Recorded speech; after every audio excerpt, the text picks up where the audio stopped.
Ayan, blind item po. Blind item mo, ibaksak mo na yan. Ibagsak na. Tungkol po sa isang dating aktor. Hindi na ganong visible sa pelikula at television na nung bago-baguan pa lang siya, na-meet siya ng isang komedyante. Nung komedyante, nag-meet sila din sa sa isang bar. Siyempre, mga teenager, usong-uso na inuman. Siyempre, mga artista kapal siya. Basically, hi, tito. Hi, anak. Ganun. Eto naman siya, singer sina. So, paano ka makakauwi? Sabi niya, siya nagdadrive siya. Ako lang po, tita. Sabi doon sa Bading Girls. sabi doon sa Bading Girls na komedyante. Ay, gano'n. Do you want na sabay ka lang kita mag-step over? Sabi niya, kaysa mahirap mag-drive ng lasing Jersey, di ba? So, pumayag naman tong bagets that time. Yan, pumayag na siya nang sama-sama siya sabay. Siyempre, lasing Jersey, doon sa kwarto ng komedyante na tulog, go.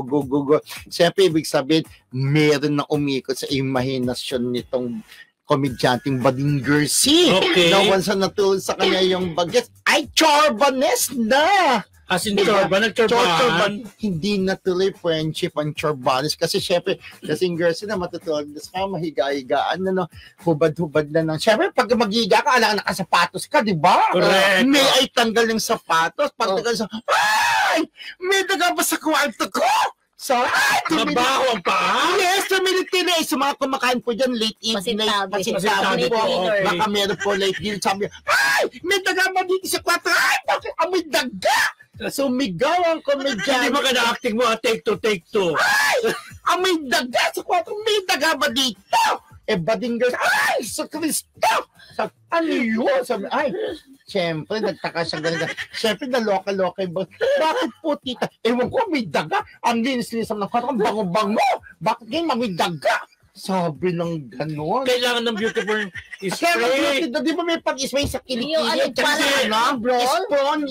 Ang brawl sa kilikili at saka sa paa. Yun, pwede. Yes.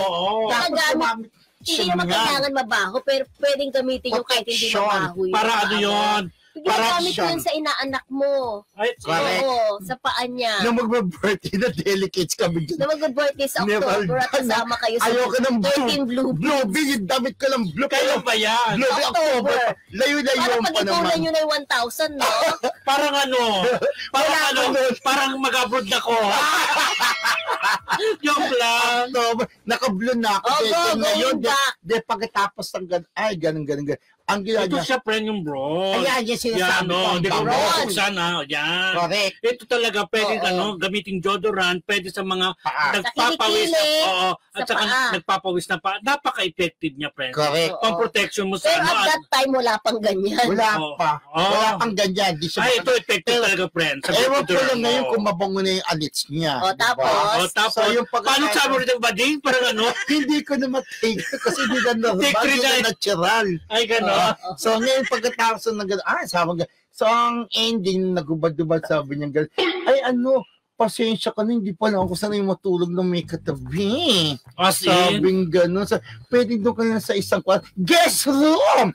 I have a guest room. You better sleep there. Wow!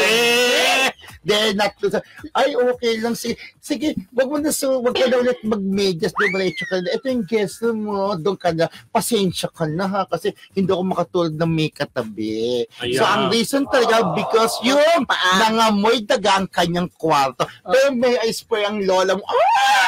Ganun siya. Ganun, spray. Tapos lumabas na yung bagets that time. Hindi niya na-chorba. Ay, talbog. Ayaw niya. Dapat tiniis na lang niya. Pero ang gwapo-gwapo. Sabay, hindi naman yung paa. Clue nung actor na mabawang paa. Yung actor po doon, ang gwapo-gwapo that time.